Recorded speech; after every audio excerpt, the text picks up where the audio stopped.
Imagine a city built directly on water. A city where, instead of filthy streets, glittering canals carry thousands of boats. A city whose markets were so vast and rich that the first Europeans could not believe their eyes. A city larger, cleaner, and more organized than any European metropolis of its day, London, Paris, or Rome. Now, imagine that the heart of this paradise, the summit of its Great Pyramid, was almost never dry of blood, that this brilliant civilization stood on a foundation of fear and human sacrifice on a scale that still chills the soul. This is not fiction. This is the story of Tenochtitlan, capital of the Aztec Empire, a world where brilliant engineers and ruthless priests were two sides of the same coin. How did they achieve the impossible? And what price did they pay? A divine omen in the marsh. The story of the Aztecs, or Mexica as they called themselves, begins in exile. Legend says they were a nomadic people whose patron god, Huitzilopochtli, commanded them to leave their mythic home and seek a new one.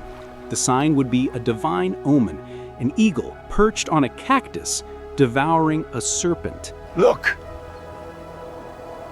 It is the sign. For centuries, they wandered the Valley of Mexico, scorned by stronger peoples. They were pushed onto the least livable place imaginable, a cluster of snake-infested islets in the salty waters of Lake Texcoco. Others would have despaired.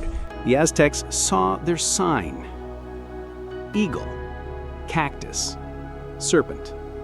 This was their promised land. If the gods had led them to a swamp, they would build a paradise upon it. Ingenious engineers. The task seemed impossible. How do you build a city on a bog? The Aztecs' answer was astonishingly ingenious. First, they stabilized the ground by driving thousands of wooden piles into the muddy lake bed. But the true marvel was the Chinampa. The Aztecs literally made land from water.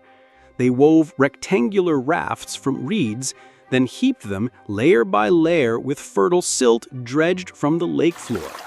Trees planted along the edges sent roots down to the bottom, anchoring these artificial islands in place. These floating gardens yielded multiple harvests a year, feeding a city of more than 200,000 people. Second, they built a transport network. Forget streets. Tenochtitlan was laced with canals. The city was linked to the mainland by 3 monumental causeways fitted with drawbridges for defense. And what about drinking water? The salty lake was undrinkable. The Aztecs built a double stone aqueduct that carried fresh spring water from the mainland. Double. So while one channel was cleaned, the other kept flowing without interruption. Roman engineers would have applauded. At the center of this grandeur rose the Templo Mayor, the Great Temple, a twin pyramid dedicated to Huitzilopochtli, god of war, and Tlaloc, god of rain, a symbol of life and death, creation and destruction. And here the Aztecs' genius met its darkest side. Blood for the sun god. This was not senseless cruelty. For the Aztecs, it was a sacred cosmic duty. In their mythology, the world had ended 4 times already. The current 5th sun existed only because the gods had sacrificed themselves. Their chief god, Huitzilopochtli, the sun and war, fought the forces of darkness every night, his sister the moon, and his brothers the stars. To give him strength to prevail, to make the sun rise each morning, he had to be fed. And the most precious substance in the universe was human blood, Xochihuatl, the precious water. Sacrifice was not merely a ritual, it powered their empire. To ensure a steady flow of captives for the altars, the Aztecs waged the so-called flower wars, ritualized battles with neighboring states aimed not at land, but at seizing warriors alive for offering.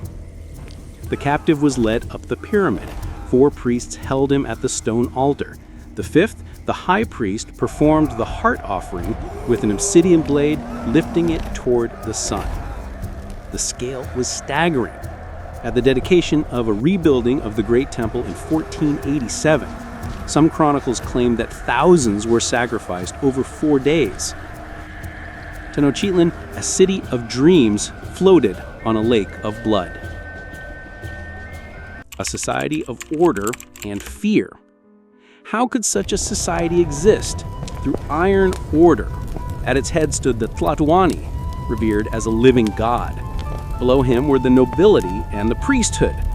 But the true elite were the warriors. Boys were trained for war from childhood.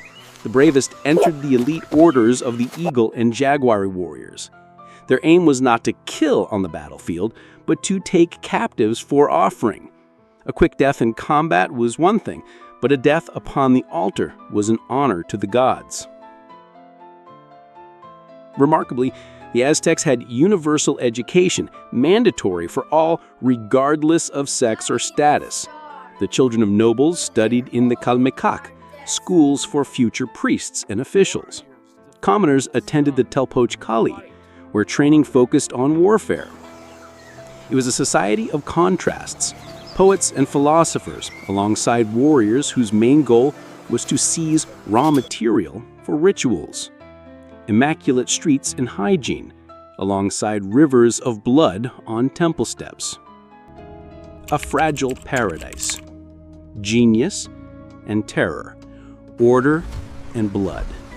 The Aztec Empire was an engineering marvel built on a bedrock of cosmological fear. Their floating city was a pinnacle of civilization and its curse. Hatred from subject peoples forced to pay tribute and surrender captives simmered for decades. So when in 1519 a few hundred bearded men in gleaming armor under Hernan Cortez appeared on the coast, they found thousands of allies hungry for revenge.